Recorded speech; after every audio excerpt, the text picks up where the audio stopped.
What's up, guys? I'm Briana Beverly with IGMOB News, sponsored by Adams Boxing. And I am here with Blake Bilder. How are you? Amazing. How are you? I'm doing pretty good. How was traffic today? There was no traffic. Traffic. There was a crazy Asian lady in front of me with her blinker on that wouldn't turn and almost crashed into me. But, I've been around Irvine enough to avoid that. I went around and I looked over. I was like, They're crazy today because that same thing happened to me today too. The guy was just going and I had to swerve on the other lane in the freeway. I was like, whoa, okay. Yeah. Where do you guys got to be today? It was like her and her mom or grandma or something. I was just like, oh my gosh. I was like, are you the type to when you pass them, do you usually see who is in the car? yeah, I'm chill with traffic. Traffic never bothers me at all. Or if somebody cuts me off, I'm you cannot faze me. And then I looked over because I was kind of like, what's going on here? Yeah. Just to see what's going on. Yeah. And I was like, oh yeah, of course, yeah. You're duh, this makes sense. Asian chick, of course. Wow. All right. So I want to get into your story. I really just want to dive into who you are. People obviously everyone knows who you are, but if someone's out there that doesn't know who you are and kind of just wants to know you for who you are, I mean, cameras and the media is completely different than who you are as a person. For so sure. I want to know, first off, your nickname, El Animal. Where did that come from and how did it start? Yeah, so I was getting, so I just won the regional state in the Upper Midwest Golden Gloves in 2017. And I had a Mexican boxing coach, his little chanchito. His name was Arian El Morro Lara. And he was and every time he'd hold pads for me, his hands would start shaking like this. And one day he's like, pinche Blake. He's like, Blake, you know what your fucking name is? And I was like, Blake. And he's like, no, pinche al animal. And I was like, fuck yeah.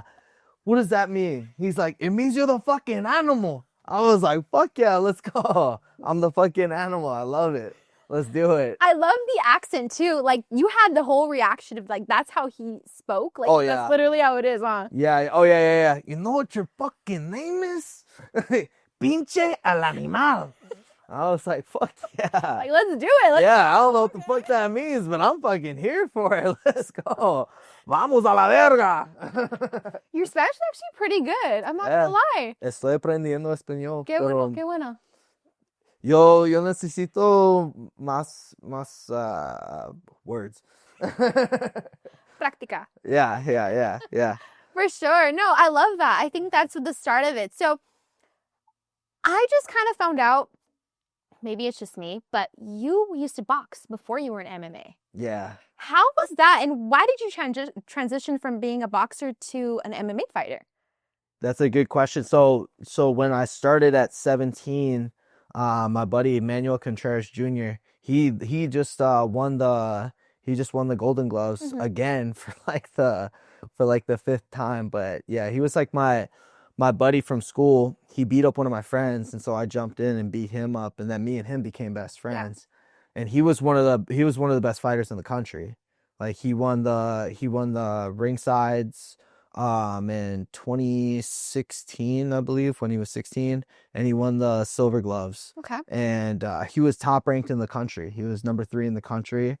And I couldn't believe it, but I could when I saw him street fight, cause watching him beat the brakes off my friend was a work of art.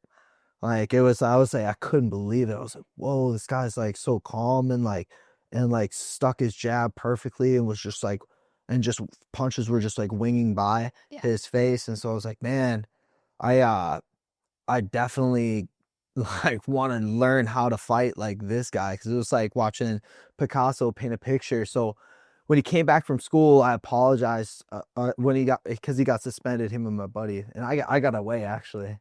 Yeah, because I knew the hall monitor, and she's like, "Were you in that fight?" I was like, no. I was like, "Well, I was on." Yeah. I was like, "Come on, you know me." She's like, "All right, go." And I was like, "All right, hell yeah." Yeah. But I felt really bad, and it was just all emotion. He really fucked up my friend, really bad, in the sickest way. He was such a good boxer. and he was going around getting his revenge on everybody that made fun of him, because he used to be like a shorter guy, and then he grew to be 6'5", and he was like the whitest Mexican, you know. He looked like a Wedo, you know, like blonde hair, blue eyes, Yeah. but he was like white, Mexican, and Native American. Oh. And when he came back from school, or when he came back to school, I apologized. He accepted my apology, and me and him became best friends because he moved right next to my buddy's house. And so me and him were I started going to the boxing gym with him like every single day, because I had a car, so his mom would give me gas money, which I was like stoked about. So we'd be there 4 p.m. when it opened and 8 p.m. when it closed. And so we'd be the first ones there and the last ones to leave. And then after like a year, I was trying to get boxing matches, but the boxing coach just never signed me up for any fights.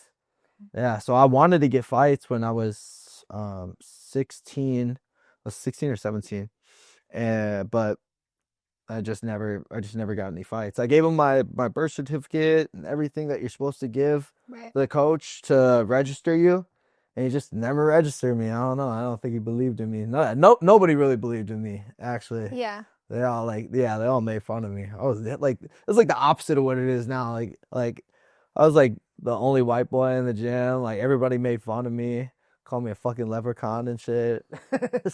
Bullshit. Why would they call you a leprechaun? Because the school colors were green. So I was like, all right, I'm gonna rock this all green outfit. And like my coach was like, what the fuck? Manny, what the fuck are you bringing in here? It's this fucking leprechaun. I was like bad at talking shit. So I was like, oh yeah, you know, like just trying to get those rainbow. And they're like, oh hell no, this dude's a faggot. Fuck this motherfucker. I was like, oh man. Manny's just like, what rainbow? What the fuck was that? I'm like, I don't know, dude. I'm like, I'm not good at this, bro. Fucking it. I'm pretty sure they're not laughing now. Yeah, they're not laughing now. Yeah. I definitely made up for it. Like when they were making fun of me, like all they would have you do, or at least what they'd have me do. Yeah. It's like go in the mirror and elbows in tight, fucking stay in your posture, and fucking and jab, and to where you only see your eyes and you can't see your nose in the mirror, and bring it back, and you just work with your punches, boom, and step back and forth. And then they were fucking making fun of me. I was like, fuck these motherfuckers. I was like, I'm gonna show every single one of them. And I don't know, like I really didn't believe in myself that much, but I just I love being at the gym. Everybody had like this just like larger than life like aura and character to them that I wanted.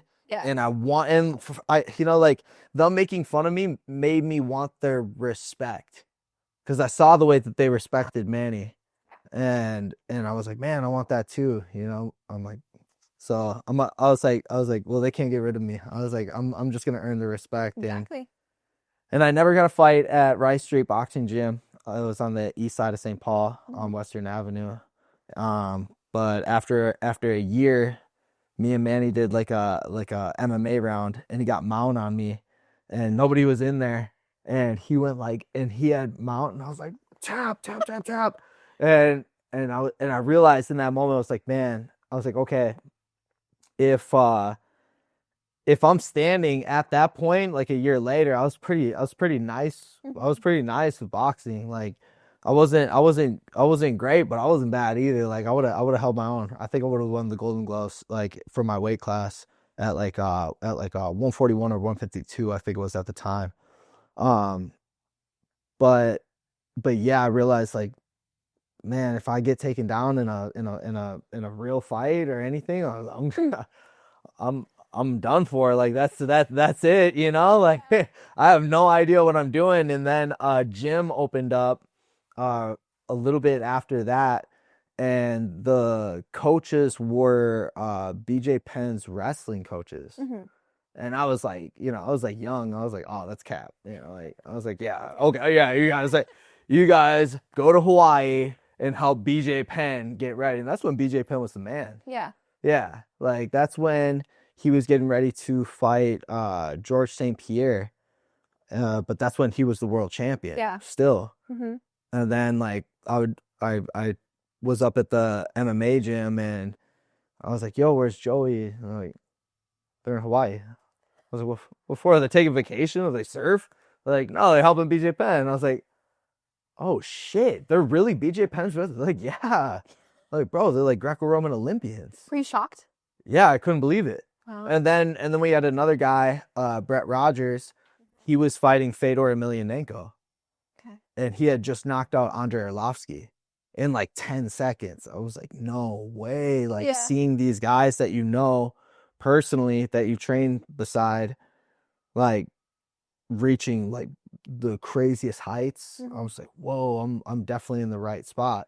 And then when I went to the MMA gym, the only person that I sparred against was Manny.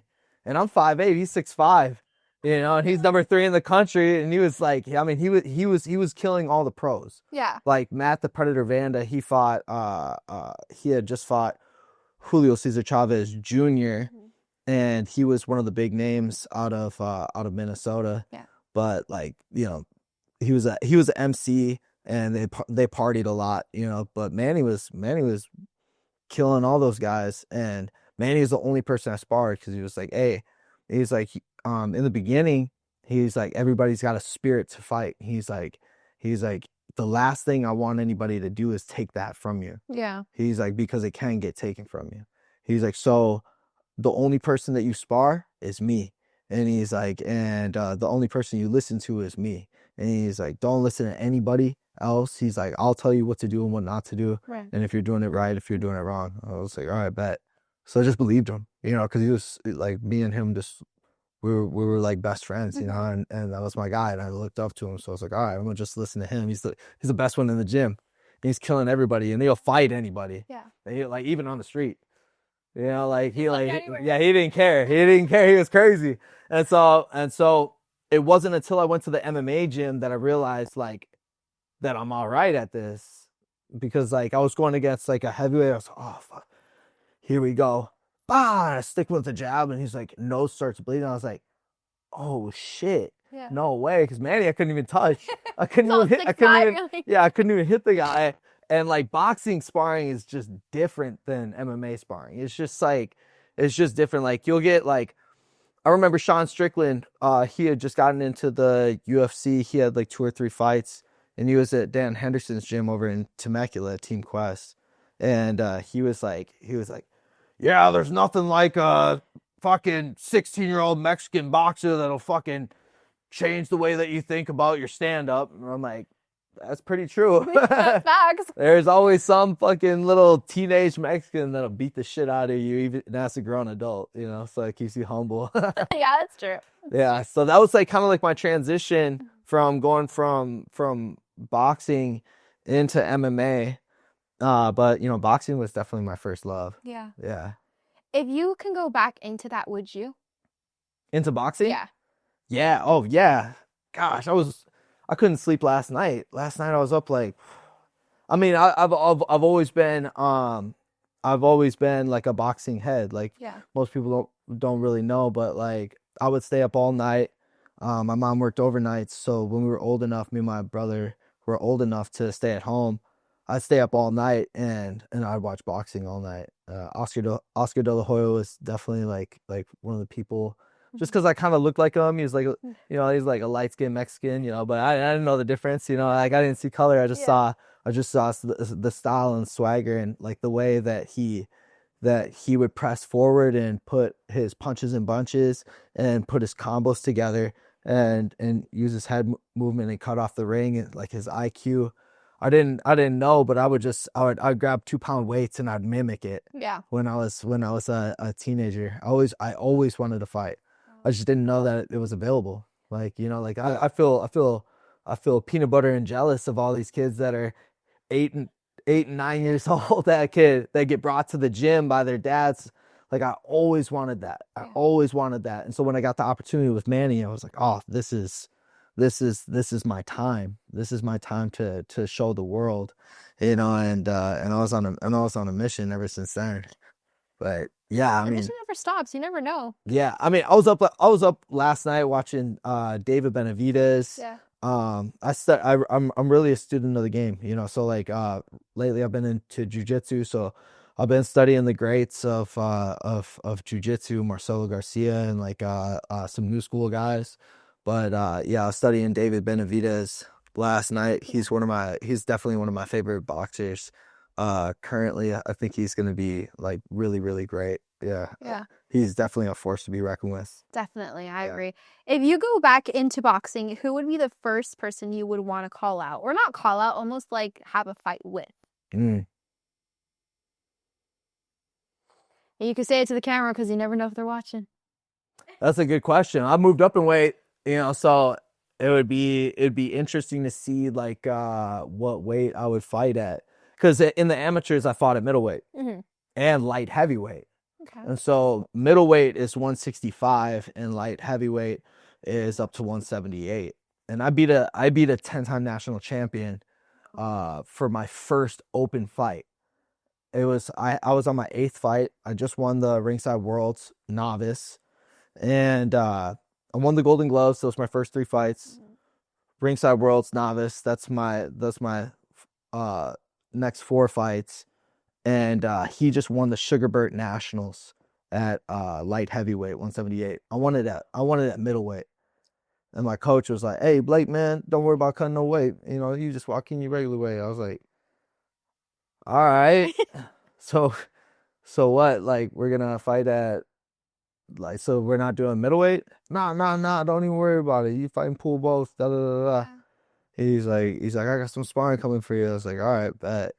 And then I seen this cat, and he was just like, it's like, for me, the people that are loud, other people are like easy money, but the people that are super relaxed, are like cool, calm, and collected, are the people that I'm like, dangerous. Yeah, I'm like, oh no, this guy I know for sure has a lot of experience. Yeah. And so he had, I think he had 370 fights. Wow. And it was my 8th fight, and I fought him in Minneapolis. But I watched Hands of Stone. I watched Roberto Durant versus Sugar Ray Leonard the night before the movie Hands of Stone. Yeah. And there's a scene where Roberto Durant talked about like how he just felt like all the Americans were like making fun of him, and he felt like he had like this fury inside of him that made him want to fucking show all of them. And like when I went to Minneapolis, it's like there's like all these fucking black dudes like, oh, easy work, champ. This white boy ain't got shit. Like, like boxing heads like, all right, like it's a different vibe. Yeah. Like you're just there like, okay, like what's yeah. up? Boxing heads talking about boxing to their boxers is like a construction worker like swearing. You can like feel it inside your bones. You can feel it in your spirit. You're like, damn, like fuck you, like oh, easy work, easy. He ain't got shit. And I really didn't have shit that first round. It was like it was not going good. And then I came with a double jab, slipped outside, bang, and hit him over the top, and I almost knocked him out. Yeah. And he said he did get knocked out, but he woke up when he came off the ropes. The ropes caught him. Yeah. And he woke up from it, and he was getting standing 8 counted, and they went clack clack clack clack clack, and boom, I hit him, and sent him against the ropes. Woke up, and I was like, oh shit! I was like, just run and steamroll this mother, and I ran up on him. Down, or ding, ding, ding. Fucking, we both go to our car. I was like, and I had like a stomach bug. I was hitting pads. It looked terrible. Like all of it looked, it was not good. Yeah. And I was so nervous. And second round came out. I was like, all right. I got this guy. I hurt him. I came out, boom, him with the stiff right. And I was like, fuck. The whole fight, I was like, man, this guy at any time could like legit knock me out. Yeah. I was like, I haven't felt power like this. Like 178 is a different animal. Yeah. But I ended up like putting the pressure on him, and like, and we went to war, and I won a unanimous decision. Okay. And But that was definitely like one of my toughest fights. No, yeah, the way you explained it, I'm just like, I feel like I'm right there. Oh my gosh, yeah. I was like, man, fucking 3 3-minute round. I was like, can this just be over? This dude was hitting Do you so feel like hard. the rounds go by so slow? Like even for MMA, like when you fight in the octagon, do you feel like the time just goes slow? Yeah, definitely. Sometimes I'm like buying time. I'm like, damn, why do you got 3 more minutes? Shit. I gotta end this quick. I ain't getting paid by the hour, you know. That's why I was trying to put him out in the first round. I was like, man, this dude's hitting too hard. I gotta do something to get out of here quick. Can I get a lunch break? You know, like, Can we call a timeout? yeah, give me a second to breathe, bro.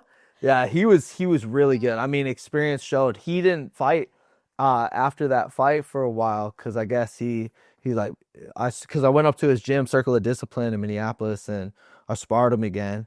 And I was like, hey, how you been? And he's like, oh, you know, like this is like kind of like my first time getting back in the gym. We're like, what for? Yeah. And he's like, oh, you know, I just never got my ass kicked like that before in our fight. And he's like, I kind of like fell off, you know, I got in my head, got depressed. I'm like, bro, what fucking fight were you in? I'm like, bro, I did not kick your ass, bro. It was pretty close, you know. But I think almost getting knocked out at the end of the first round, you know, like I don't think anybody's ever done that to him before. I mean, that dude was so good. He was like just like, gosh, some of these guys just have like just piercing stares. He had like that Marvin Hagler stare. He's like black dude, gladiator trunks that were animal print. Yeah. With blue Nike with I can't remember the Hachimura it's like a certain kind of like boxing boot that that good fucking fighters wear. It's like you see a guy with fucking like dual colored winning gear and fucking hyper chaos, you're like, oh fuck, like this is gonna like matching set. You're like, oh, it's gonna be a long day of sparring. Like, oh man, with their outfit, you can already tell. Like, damn, like, why do you got to give me this person? Yeah, you know. Certain dudes just like they're just like it. That's the thing that enticed me about it. It's like every fighter's got like just this level of like aura to them. It's like they're larger than life. Like they're. It's like. I see life as like a video game. It's like all their attributes are like fucking way over here. Which is like the average human being. It's like I don't give a fuck like how much money you make or like how many girls he can get. I mean, that kind of brings your attributes up, but like, like if I can fuck you up, like it's like that girl you got's gonna be my girl. Yeah, you know? Like, that's kind of the way we think about it. You know, it's like. It's just and it's kind of like that, you know. It's like you can conquer and dominate a man, you know. So I was thinking about it last night. I was that's a long-winded answer for a short question, but I was thinking about it last night. I think my first fight back would probably be at middleweight because I'm walking around at 185 right now, and I used to walk around like 170. Yeah, and cuts 145. Yeah. I feel like it would be so hard to cut, no? Like, to make weight, it's like, you gotta, like, really be on it. Yeah, you gotta, there is a science to it. Something, I'm like, I want to know what they do. Like, I want to get their routine. I know, I just made a video. It did pretty good. It got like 250,000 views. But I was like, I cut 10 pounds in 50 minutes. Oh, shoot. And people were like, oh my gosh, I need to do that. I'm like, no, you do not. I'm just cutting water. Like literally just like depleting water, make the weight, put it all back on. Yeah, you're like, I'm next day you're on. Yeah, it's like, no, trust me, like 80% of having a good physique is like proper nutrition. For sure. Yeah. Definitely. Well, yeah, I love that you kind of went straight into like everything in real life. I feel like I know who you are as a person. Yeah. Love that. Yeah. How is it with you and your brother? How's your guys' like relationship and like growing up with your brother? Because you said you had a brother, right? Yeah, I got an older brother and a younger brother. Okay. My older brother, me and him when we were younger, were super close. Mm-hmm. You know, he always just beat my ass when I was a kid, you know, and so Older sibling things. Yeah, you know, so it's just like I got my ass kicked, and then like Braden came around when I was 10. Yeah. 10 years later, I was like, shit, my turn, but we weren't around like the same age a little bit, so I would always just just give him shit and just like, just pick on him, Definitely. and my mom was like, quit bullying him, so she like made him a victim, and I was like, she like, I feel like it's the younger child's always like oh baby, God, right? yeah. Same here. I was like, yo, where were you when I was getting thrown off the top of a dresser? Like WWE Royal Rumble slammed off the top of the bunk bed. Like, whatever.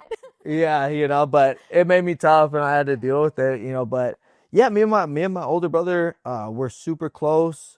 And then lately, ever since my little brother's suicide, we haven't really talked too much. Yeah. Yeah. About that. It's all right. No, that's definitely a topic of like, well, yeah. But I mean, I feel like, how do you feel when it comes to things like that? It's just like, it's just a hard thing to comprehend, right? Like you just don't know how to like express it.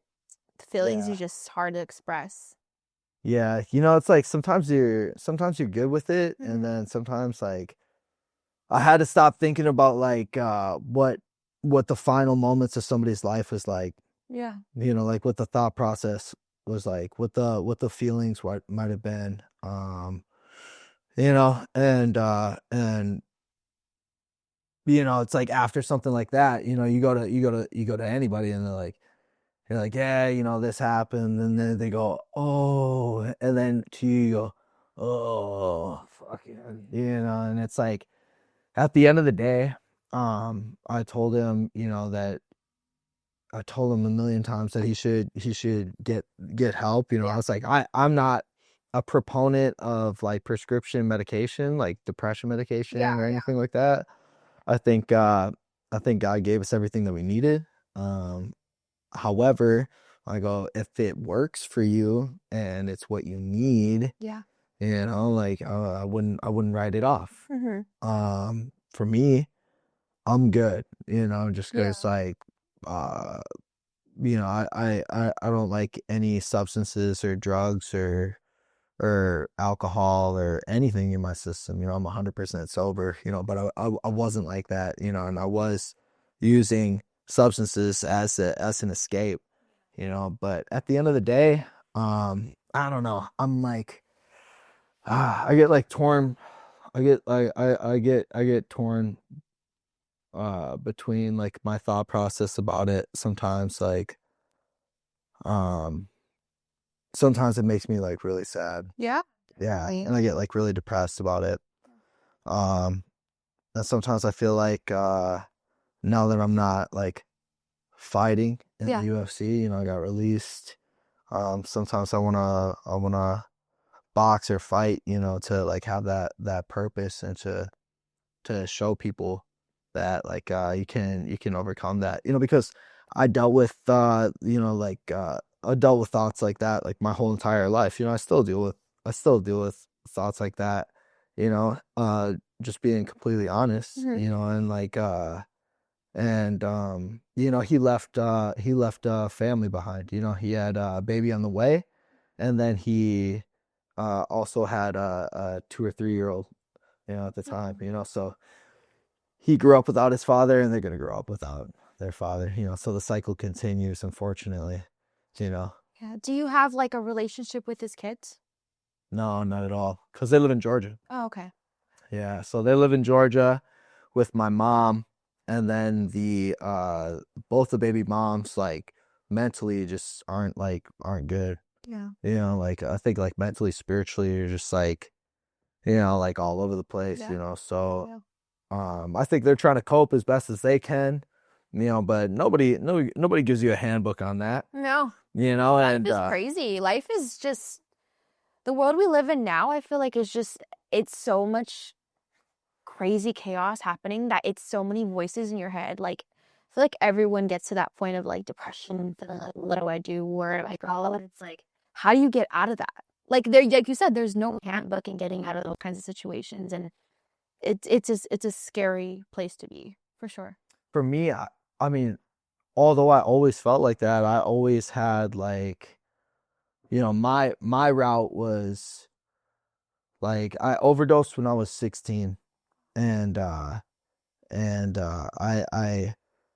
got to the hospital with a 0.54 blood alcohol level, and I had 17 or 18 different drugs that were in my system, and my mom said that they could recognize 11 or 12, but like 5 or 6 of them they couldn't. Yeah. Which I don't know if that's true. Like, I'm just going off of her word, Yeah.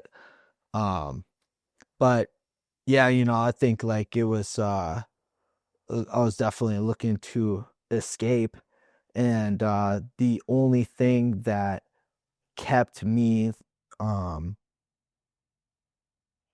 like focused and able to stay on track in life was just I had to be like constantly working out all day. Yeah. Yeah. So like ever since I was 17 really, like I would just I would run everywhere that I had to go. Like uh I would once I found a gym, I was there from the minute it opened to the time that it stopped. And Javante Davis said it really good, but he said the love that I didn't get at home I found at the gym. Oh, yeah. And I felt like that was true. Even at the boxing gym, although they were calling me names and all this and that, they like, I don't know, they still like put up with me. Yeah. They're like, oh, like like they talk shit, Johnny would be like, he's like, oh, we can't fucking get rid of this kid. I'm like, yeah, I know deep down you love me.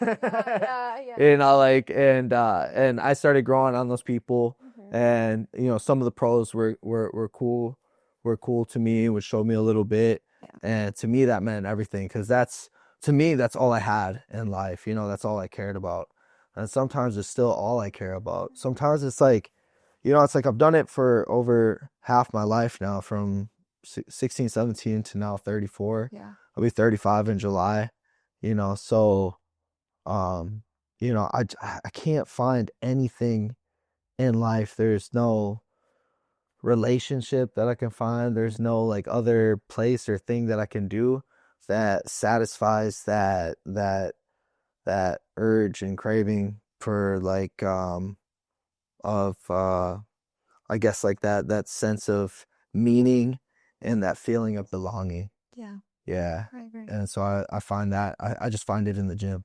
Yeah, no, a lot of people find it in different places. And I think it's, correct me if I'm wrong, it's also like a mental thing, right? It's all in For your sure. head. So it's like if you can keep yourself busy doing something that you love, your mindset kind of just shifts to a completely different way of being positive and just having some kind of meaning for sure. Yeah, like it's funny. It's like the times where I create like my most viral like videos on like Instagram. Like a year and a half ago, I had like 18,000 followers, and now I have on Instagram, I think it's 672,000. Oh, wow. Yeah, Oh my gosh.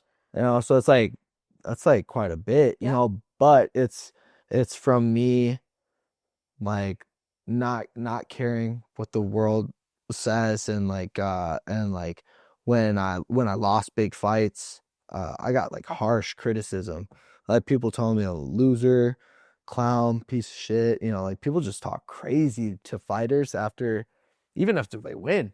Yeah. Oh, and it's like, wait, you're still not good though. I'm like, yo, I lost the decision. Like, I didn't even get knocked out or submitted, and like you're like people talking crazy, Yeah. people laughing about my little brother's suicide, That's like horrible. like shit that just like you see, and you're like, like in my head, I go, this person's really sick. Yeah. Yeah, They're this mentally person ill is for that, spiritually sick, but it's still stuff that like when you send, you can't unsee, unfortunately. Yeah. And it's like, all right. And even the people that hated me, that were like still, that would like go to my page every day to talk shit and like say the same thing to reiterate. It's like, do they have jobs? Like they even some, yeah, I know, even some people like that would be like, whoa, bro, way too far, like madness, but also at the same time, it's like it's like I see it as like that really hot chick that you dated when you were younger and you were gonna marry and you thought was the one and it didn't turn out, and then like 5-10 years later you're like, whoa, dodged a bullet. It's kind of like that. It's like you thought it was you think things are this way, and then you realize like it's not like that. Yeah. Like it's not a big deal. Like these comments don't hold weight. The internet is almost not a real place, or that's the way you got to think of it. You develop thicker skin from going through through certain things in life. I have a pastor that would always say like you turn the mess into a message. So that's what I've always tried to do. Like even after Braden's suicide, like we just got done viewing his body, and everybody's like, I'm in disbelief. I'm not like really crying. I'm just like more just like in disbelief.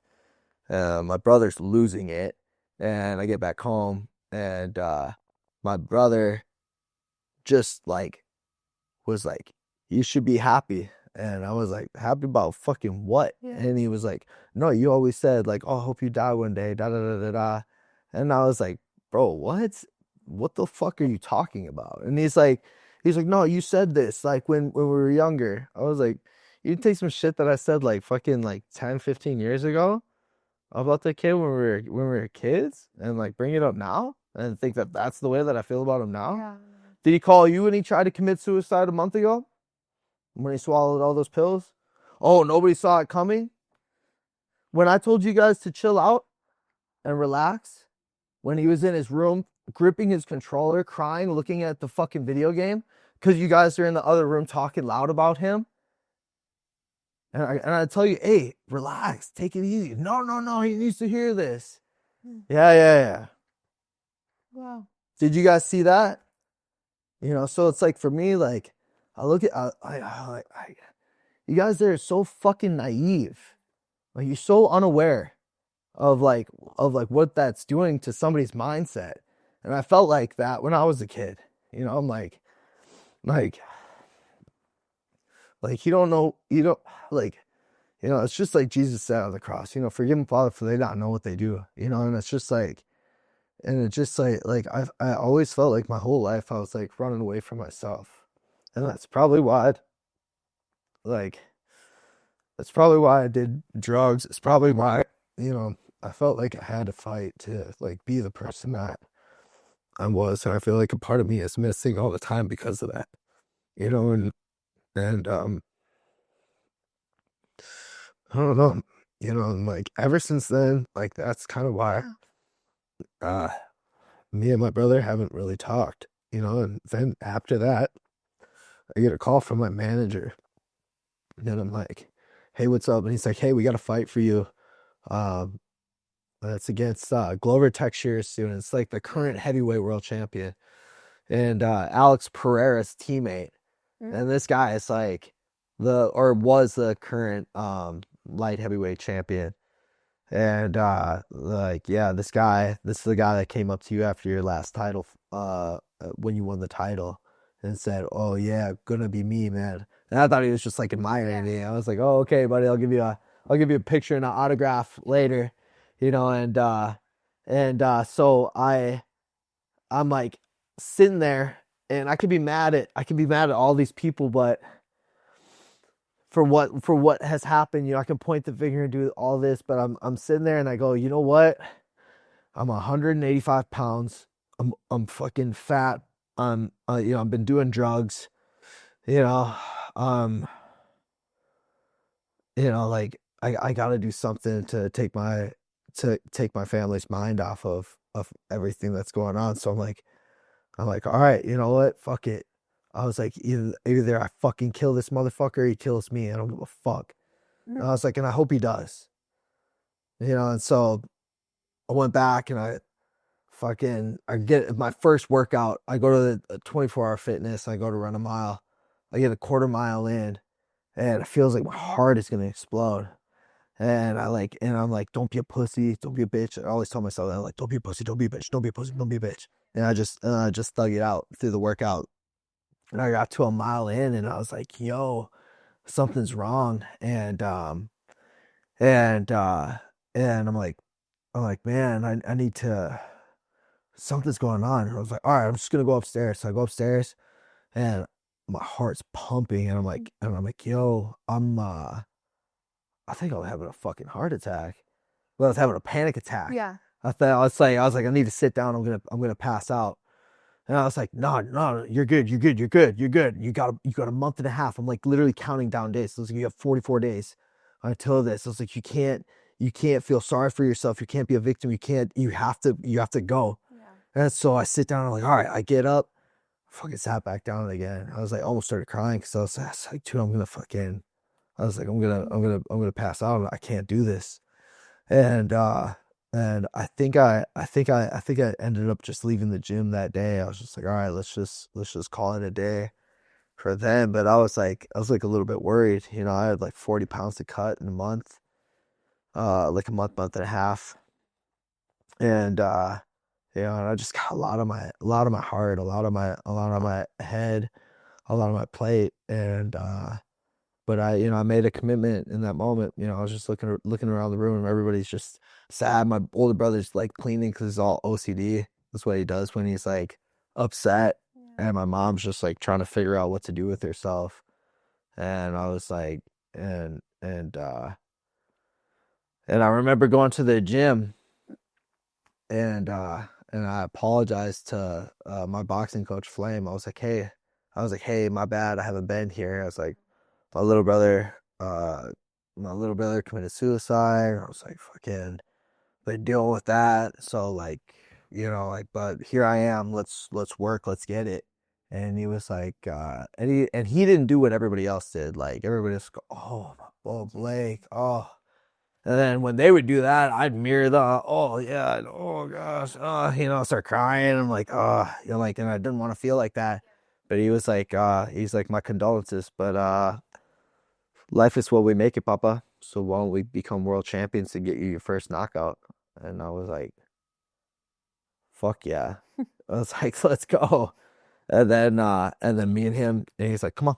And so me and him like just got to work. Yeah. And like me and him were just like, that was like my right hand man. Like, and then I start hitting the bag all aggressive.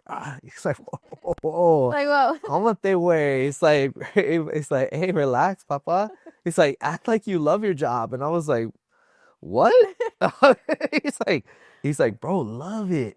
He's like, smile at it. Mira el animal. Yeah. I was like, all right, yeah. You know what? All right. And I loosen up, relax. Bah. He's like, yeah, man. He's like, that's it. I was like, okay, fuck yeah. And he was like that positive reinforcement. The fool would hit me up at like 3 a.m. and he'd be like, hey, bro. I'm like, huh? I'm asleep. Hello? Flame, what's up? And he's like, hey, that fucking Brazilian motherfucker. I was like, yeah. What about him? Did he pull out?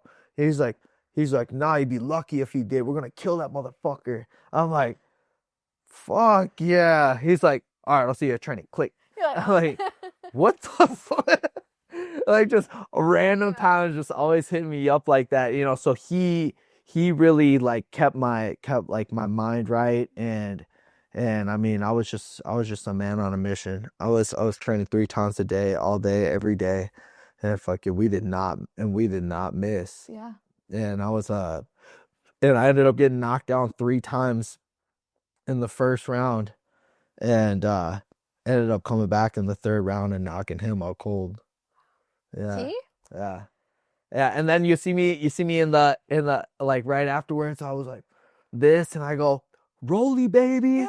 Rolly, because my sponsor at the time, he goes, hey, if you win this fight, I go, when? He goes, what? I go, when? Yeah. I win this fight. I was like, come on, bro, you gotta believe. Yep. And he was like, yeah. When you win this fight. He's like, win it by knockout. I was like, yeah, I mean, that's the goal, you know. It's like either me or him. He's like, yeah, but by knockout. I was like, all right, bro, bet. Right, we're good. And he's like, you win it by knockout, I'll get you a Daytona Panda. I was like, I don't even know what that is. But okay. He's like, He's like, it's a Rolex, look it up. He's like, pick what color you want. I was like, all right, fucking bet. And so I end up knocking the guy out. Just go, Rolly, baby, Rolly. Yeah. And that guy, I was like, yo, he's like, yeah, pick out your color. Da, da, da, da, da. We're at dinner. I was like, oh, hey, I was like, what'd you think? He's like, man, it had me scared at first. He's like, I was like, yo, thank you for everything. He's like, no, no, no, thank you. I was like, what you mean, thank me? And he's like, you won me a lot of money tonight. And I go, what do you mean? And he goes, I picked you to win by knockout. I was like, with who? He's like, I bet on you. I was like, how much you bet? He's like, enough to pay for this dinner and that Daytona Panda. I was like, say less. Let's go, baby. Oh. Never got the watch. Wait, what? Never got the watch. Motherfucker. Tell him right now. Yeah, I never got the watch. Never got the Daytona Panda. So this I got for myself. Because Flame, or he'd be like, bah, you know, that wrist looks a little empty over there. I'm like, yeah, I know. He's like, come on. He's like, bro, hit them up. Like, remind them, you know, like, you got to stay on it. I'm like, bro, they promised it. I'm such a simple guy, right?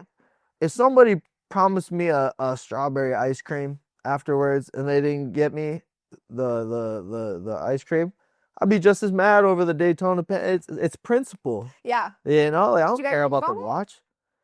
I mean, he looked me through the windows of my soul and told me, like, when he was telling me the knockout. I was like, okay, the knockout.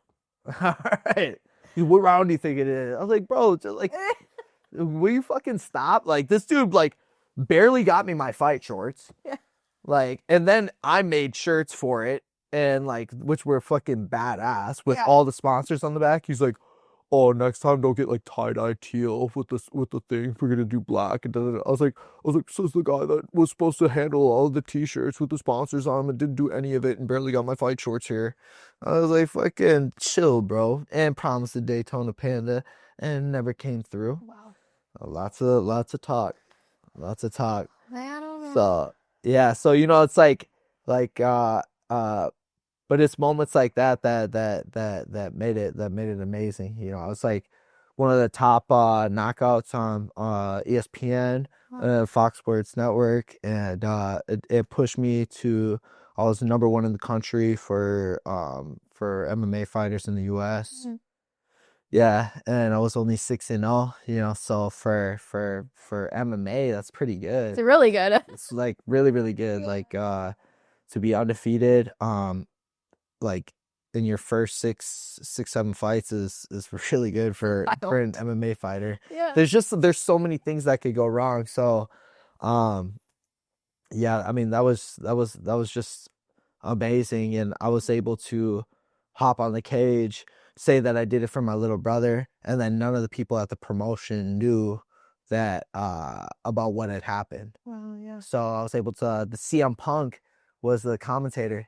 Oh, really? Yeah. So he got me on the mic, and he was like, "Hey, we just overheard," and I got to give my speech, and it was like, it was definitely like, it was a good speech. Yeah, it was a good speech. Do you think you got your like closure from that? Yeah, closing chapter. Yeah, I think like I think a little bit. I don't know. It's like, it's hard. I feel like I have sometimes, and then sometimes I don't. Yeah. You know, it's like you know, it's like just a little bit ago, it's like, fuck, it's like, you know, it's like sometimes it's okay and sometimes it's fucking not. Yeah. You know, and I'm okay with it not being okay, I think, you know? Yeah. I don't know if I'll ever be okay with it, you know, but you know, I speak from my heart, you know, and I think that's what, and I lead with my heart a lot, and I think that's what makes me who I am, you know, and I fight with my heart, you know, with everything that I got inside of me, you know, with your knockouts and all that. Yeah. Yeah. Yeah, no, I'm kind of going back into the overdosing. I'm so sorry to hear that from you, because that's something that kind of, it's hard to say, but JR is 14 years sober, and that kind of happened to him. So it was kind of like, you know, it just shows you that those kinds of people come back stronger, your story's strong. You guys have like that strong ear to just be someone and be something. And I think that's really what makes you guys like unique. So I don't want to cry, but yeah, I just think it's like, it's hard to hear stories like that because it's just like, it really, something in my heart just, it gives me that like, well, like, I'm a kind of person. So like when I hear stories like that, it just makes me be very emotional. Yeah. And I'm human, you know. I'm a girl. Yeah. But you know, I'm. It's some stories that like I see those you guys like how you guys are, how strong you guys are, how hardworking you guys are to get to where you guys want to be in life, and like I really admire that from you guys, from you, JR, who's in the back, and from you, Blake. You guys are both definitely like rock stars to me. Yeah, it's, you know, it's a sport and a career where, you know, like, gosh, it's like any sign of weakness, people are like, oh my gosh, Yeah. aren't you the MMA fighter? It's like, yeah, bro, I'm also a fucking human being, bro. Exactly. It's like, you know, you think I just get hit in the face or kicked in the face and kneed in the face and I don't feel, punched in the body, I don't feel that shit. It's like, no, I just like, you know, I just, you know, just this ain't shit. I'm better. I'm more than this. Yeah. You know, it's just like that over and over and over again. Just thousands of times during the week, during sparring and little situations in life, you know, and you just gotta put on your poker face and you know, like and overcome that and just be a fucking man, you know. And sometimes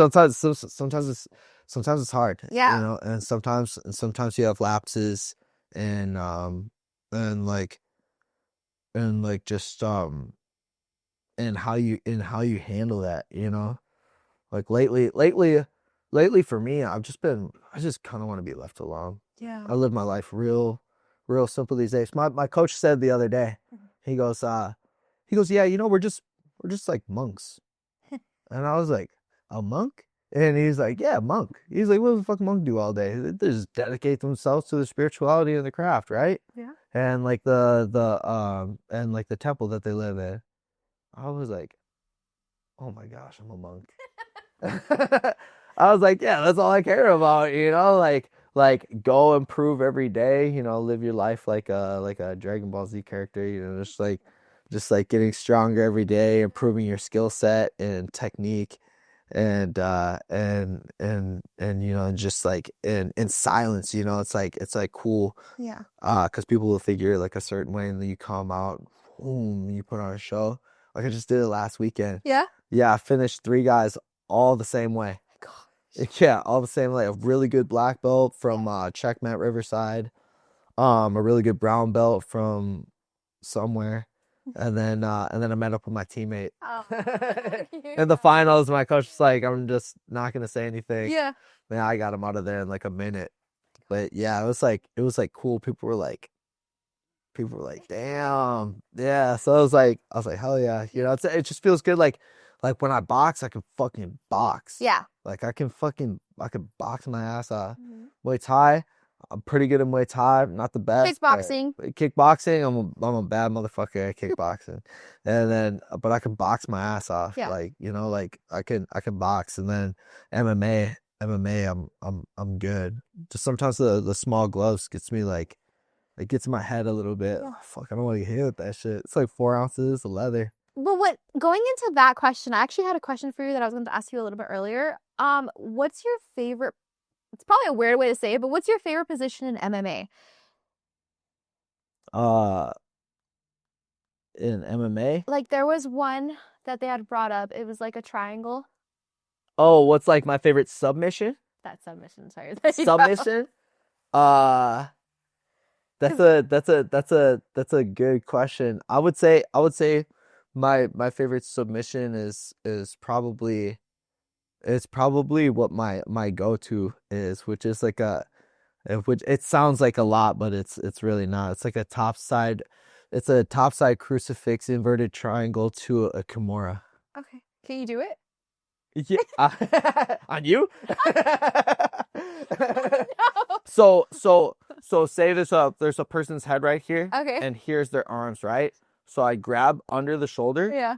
and grab the top of the shoulder, and I'm in like this crucifix position because they're right like this. Yeah. So I hike the head under right here, and I trap this, and so now their head and their arm is right here, and so now their arm is right here. So I grab this, and I just rip that thing back. So their arm is like this, so they're stuck like this. Yeah. And they're getting it ripped right there. Or that's a Kimura. Or you can grab a straight arm lock, or you can grab it like this. And when you grab it like this, you tear like all the cartilage and the tendons right here. This is the shoulder, and this is like the elbow. You could pop that elbow forward right here. So you're just tearing different parts of the arm. Have you ever heard someone's like bones crack? All three guys in the last one. Oh no! All three guys, literally, yeah. So I actually hit all three variations.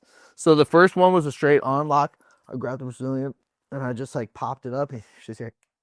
That would be creeped out. I'd be like, wait, pause. And then the second guy, I had the same one, and what did I do? I hit the Americana. It's called Americana. And I started pushing this back while he was like resisting it. So it's like you're like you see it like do a arm wrestling. Yeah. With right there, but I got all my body weight. And I started going like this, and I could just start you hear like these fibers, just like it sounds like a thing of celery. You think of like celery, how it just like tears like that. That's what it sounds like. That sounds horrible. I was like creeped out. When I hear it, I'm like, ugh. Like, especially when you're like in the octagon, like you kind of have to just keep it like that. You have to be hearing it the whole time. Look, there's been like a few times where I tell the ref. I mean, I even told the ref because like Brazilian dude was like tap like this, but like I looked over at the ref and he didn't see it, and I was like, and so because he tapped on the triangle, and then I looked up and he didn't see it, and I was like, fuck that, and I grabbed a straight arm lock. I started popping. He's like, tap. And you're like, I don't care what he says. Yeah. I'll still keep going until he says stop. Yeah. And he was like, oh, and I'm like, all right, cool. And I was like, you're not entertained? What do you guys say when you guys are like in those kinds of positions? Do you guys like talk crap to each other, or like how is that conversation? Yeah, some people will talk shit to you. What is the one thing that you were like you've heard them saying that like made you even more mad? I'll tell you. So I got this guy in a fucking triangle. This guy from Nebraska. When I was an amateur, and he picked me up, and he did one of these. Oh yeah, number one, baby. But I had this coach back in the day because in Georgia, he said, "Nah, Blake boy, every time you put on that triangle, he pick you up, he do that movie on you. He calls it a movie. He do that movie on you. He do that rampage power slam. Now somebody gonna knock you on your head, boy." He's like, so when you get up, you get that triangle like this. He's like, I want you to move your hips or do the salsa. He's like, so you move that hips, do the salsa dance, baby. He's like, Blake, they gonna stumble and fall. He's like, you gonna be able to reverse that joker and get that movie on top.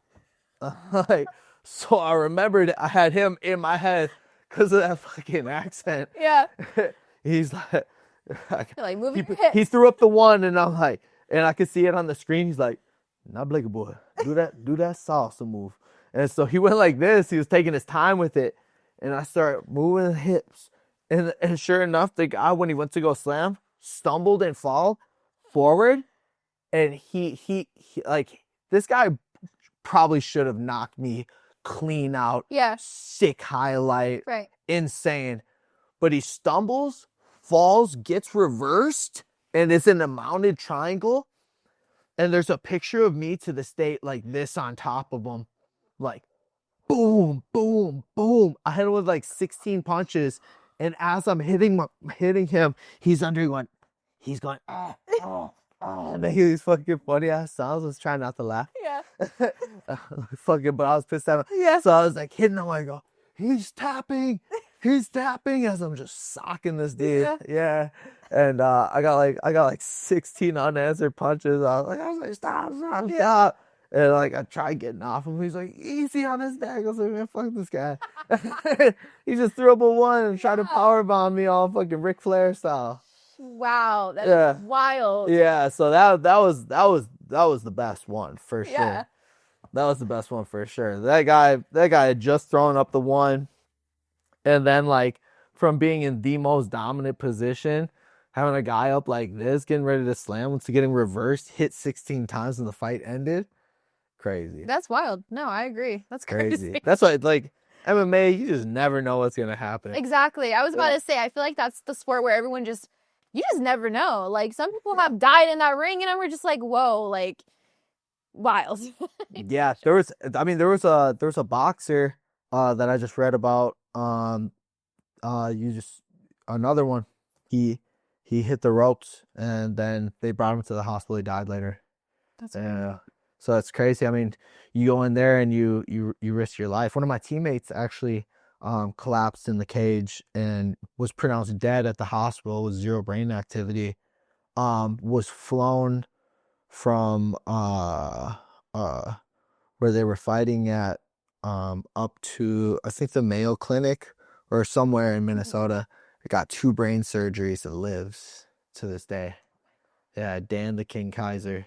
But he died. I mean, like, they pronounced him dead. That's crazy. Yeah, and everybody in the room broke down. You're just like watching him. You're like, he's going to get up. He never got up. And I was like, man, I'm never doing this shit again. Yeah. And I just kept doing it. Oh my It's like when Forrest Gump like assembled this weapon all fast, and the sergeant was like, he's like, God damn it, Forrest, why'd you assemble that weapon so fast? He's like, because you told me to, drill sergeant. I see that. He's like, damn it, Forrest, you must be a genius. Keep that up, you're gonna be a sergeant one day. Now disassemble your weapon. That was me. Too stupid to stop, I think.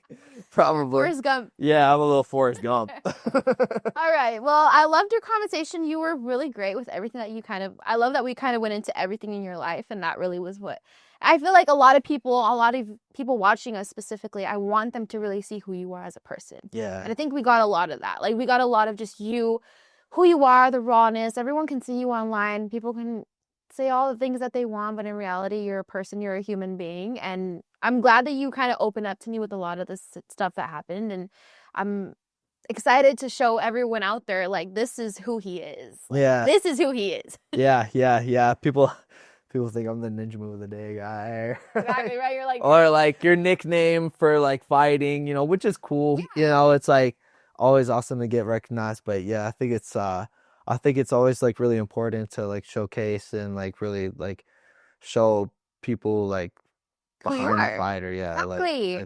Exactly. I agree.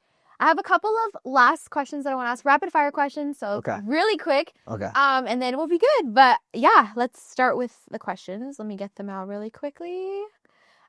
Yes. So how's your day? Like, well, just like it. Okay. All right. Cool. First question. Knockout or submission? Submission finish. Knockout. Why? Knockout because it's what the people want. Mm-hmm. However, submission, the guy that said, "No, like a boy," he's like, man, Joker, turn around, do a spin move, something like that. Hit you, boom, you go to sleep. He's like, but never ever in my life have I ever seen anybody hit a lucky submission. And I was like, damn, that's really good. But that's from a jiu-jitsu guy, you know. But what people want to see and what I want to get to is a knockout. Okay, cool. Are you a morning or evening training person? I'm like both. Mm-hmm. Yeah, so I wake up at 4 a.m, and then I'm with the 4:30 a.m. crew, and so we train 4:30 a.m. to 6 a.m. and then I kind of go to sleep after that, and then I train at night.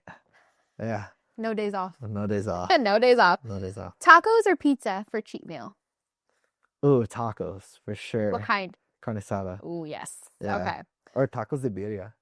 I actually don't like birria, which is weird. I'm not a big fan of birria, but there's this place in Tijuana that Flame brought me to.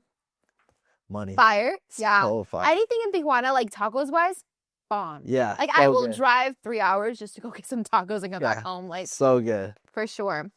High energy walkout or calm focus? High energy. Okay. Oh yeah. I want like if I could, I'd have flamethrowers going off like Undertaker walking out. Yeah. Ooh, yeah, that's High a good one. energy, high Good energy, always. Punch or kick as your go-to? Punch. Punch. Oh Okay. yeah, punch. Cool. Are you a beach type of person or a mountain person? Beach. Ooh. Yeah, Okay. beach all day. Yeah, sitting in the sun, hot sand, cool water. Yeah, for sure. Big arena or small venue vibe? Big arena. Okay. Bigger the better. For sure. Go big or go home. Yeah, I want that thing packed. Yeah. Last but not least, ice bath or sauna for recovery? Oh, that's such a good one. I would say ice bath. Why? Ice bath just cuz like I feel like it does both. Like it lowers your core temperature so much. Mm-hmm. And then and then it creates almost like a internal sauna for your body to heat up. Mm-hmm. I feel like it it has just so many benefits to it. But the sauna would be like the go-to. The sauna, like every fighter is just always in the sauna, you know. So it's like I like the cold because it's like to like get through like the breathing for the first minute. It's just like, and then after that, once you get to 3 minutes, you're like good, and it like helps with like all the inflammation in like your wrists and like your ankles and like anything that like is aching or sore. Right. Yeah. Do you feel like an ice bath kind of makes the recovery a faster recovery or the sauna? I feel like an ice bath, no, like what you just said, kind of like. Yeah, I feel like it depends. I feel like trying to get like a lot of like inflammation off. Like maybe like 8 bad, definitely like sauna. But I feel like if you're like sore and like almost like injured, I feel like ice bath is better. Yeah. All right, cool. Yeah. Sounds good. Well, anything that you want to tell your fans that are watching you right now? You looking at that camera. I just appreciate all the love and the support. And if you have a dream and a goal and something that you can't go to bed without thinking about, something that you can't wake up and stop thinking about, just chase after it, because you can have anything you want in life if you're willing to work for it. Awesome. Sounds good. Yeah. Thank you so much for your time. Oh, yeah. You're amazing. I love your story. I can't wait to hear more about you and follow you on your journey. Yeah, that's exciting. Great. Hey guys, this is Bilder, and you are watching IGMOB News.